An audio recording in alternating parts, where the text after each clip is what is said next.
Hello everyone. Natawa talaga ako sa post na 'to.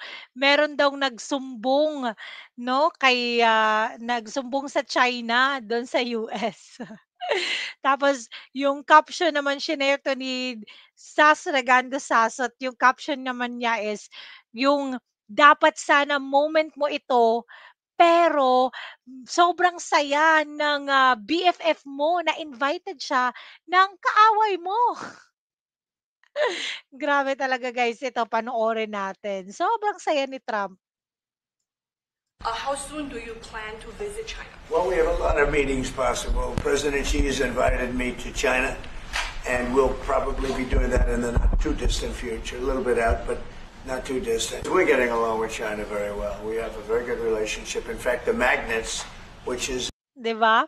We're getting along with China very well.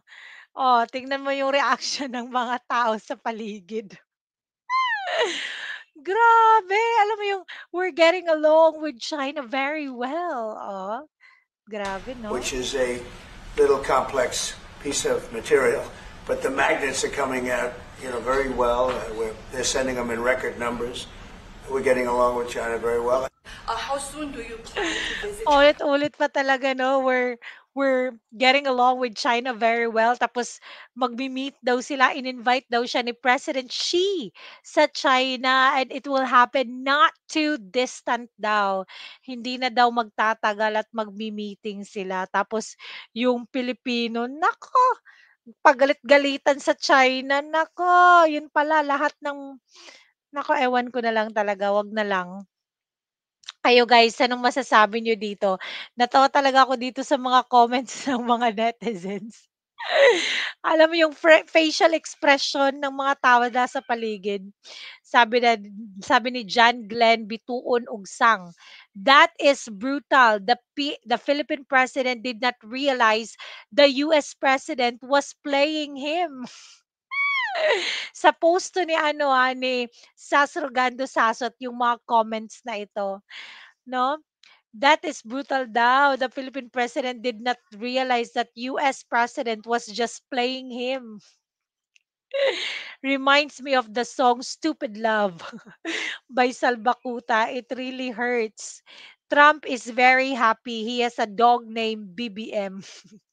The dog always follows the master. Nako. The tough negotiator, 1% accomplishment, 99% embarrassment.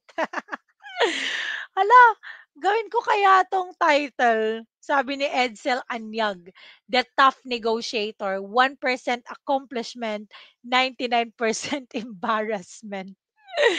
The moment you just want to sink into mad, all hail Bleng Bong. Oo, yun talaga yung mga moment na gusto mo na lang isubsob yung mukha mo sa putik. Tunganga ka, baby M, 'di mo expect 'no? Correct, 'di talaga niya expected yun. Kasi 'di ba, naku, grabe. Really, reality sinks in. BBM's behavior went from relaxed to unexpected.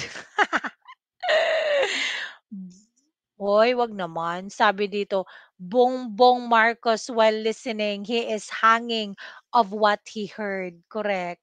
Ouch! Napakasakit. BFF pa naman kita, ibinigay ko na ang lahat ng gusto mo. Bakit yung kapitbahay ko pa nakaaway ko?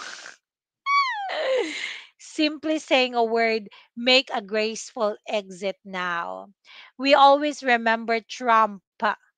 We always remember Trump is a businessman. Correct. Trump is a businessman. It was at this moment he knew. Munta nga lang. He's getting along with China. He must be a pro-China. Oo, nako. Kung sa Pilipinas pa to, sasabihin na ng mga trolls, pro-China ka. O, si Trump pro-China pala eh. Wow, China President Xi invited Puto's Trump, strengthening their getting along well ties. Two giants of the world on the side. Yep, yep, yep. Arf, arf, arf. Friends to all, enemies to none. Good job, Mr. Trump. Correct. Yan yung motto ni PRRD. Friends to all, enemies to none. Good job, Mr. Trump. Correct. Agaray, mauna. Trump is good player as always. Haha, Kuya Wan si BBM. Oy. Definition of tulig, beta man. Long time effect, kakakoke mo yan eh. Wala ka sa hulog. Wala kang karga nung meeting nyo. Puppet show starring BBM. BBM was played big time. Ito din, cue music. Pom pom pom pom. The enemy of the enemy is my friend dapat. Kakaiba sa kanya, the friend if my enemy is where we pay 19% tariff. An awkward moment. We're getting along with China very well, sabi ni US President Trump. Yes. I wonder if he gets it that he was being bullied and picked on, na pinaglalaruan at pinagkaisahan siya ng US at China. Hindi naman nakikiisa yung China sa Pilipinas, eh. Hindi naman siya nakikipag-isahan sa Pilipinas kasi all along, China is our friend, China is our neighbor. Itong admin lang talaga na 'to yung nakikipag-away, alam mo yun, parang grabe talaga. It seems that part of the negotiation was to slap him in the face and says, "Wake the" no, no, no. Someone got burnt. BBM, bad chin, give me no bone. Donnie, no bone for you either. Now sit, gonna party with bad chin. His facial expression. Poor guy, coked. Haha, truth, it hurts. Hi, ngagba. Ouch of place. Meshakit be. Pinagtatawa na siya ng buong mundo. Walang talab yung our friendship with the US dates back to 100 years ago. Putos look so relaxed. BBM's body language stiff and tense, coming home with 1% tariff deduction. So humiliating and sad. Correct. Negotiation agreement between America and Liza Tanas. Hoy, Ma'am Helen.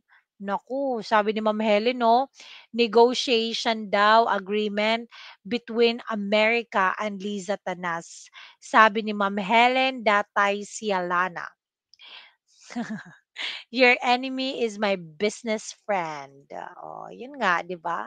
Naku guys, let's talaga alam mo yung isipin natin na after all, businessman talaga si President Trump. Kaya he's a friend to all and an enemy to none. Dapat ganun talaga tayo eh.